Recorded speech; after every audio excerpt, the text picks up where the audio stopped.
Yo, what's up mga homes? So mga homes, no? Ngayong araw, ito naman ang gagawin natin mga homes.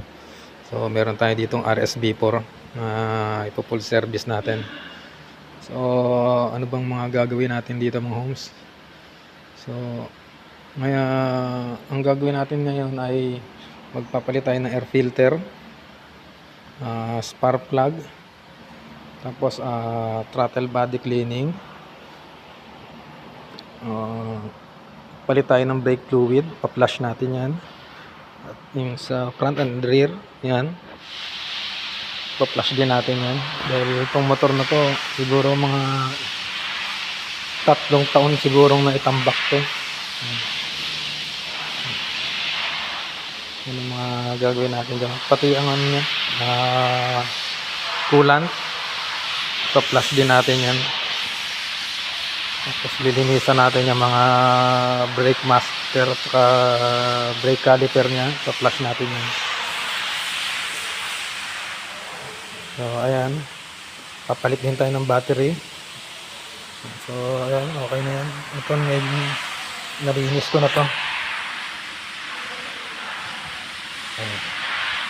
Nalinis ko na yan, pati yung loob niya, nalinis na yan, loob niya. Nalinis na loob mo. Tapos magpapalit tayo spark plug. Palit na yan, spark plug. Tapos ito naman, kadena niya.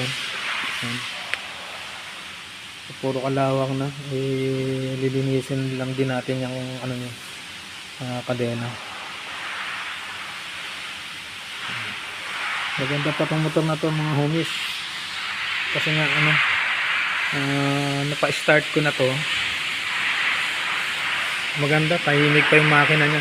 Saka ano siya, low mileage lang siya. Parang mga nasa 6,000 lang yung tinakbo niya. Ayan, may konting diferensya dito sa susi niya. Pag inon mo na ganun, walang power yung dashboard. Tapos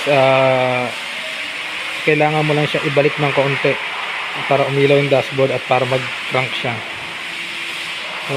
Tinry ko na ano, na linisin to. Pinalitan ko yung mga ano niya. Inisprayan ko lang ng WD-40. So nag-okay naman siya. Tapos yung ito yung tangke niya. Ayan. Ito hindi rin ito mabuksan. So ginawa 3 araw to bago nabuksan. So binabad ko lang siya ng binabad sa ano, WD-40, tapos ano, pinihit-hit lang para unti-unti lang hanggang sa nag-open siya. Ayan, dahil sa sobrang tagal na hindi nagamit. Kung makikita nyo, ayan o, kita nyo alikabok na yan. Pag nahulugan ng munggo yan, mabubuhay na munggo dyan. So ito dito rin, so itong ano na to, nalinisan na to,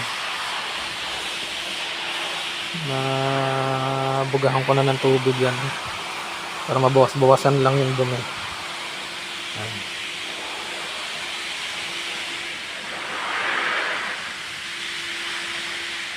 Tapos nililinisan na lang din yan.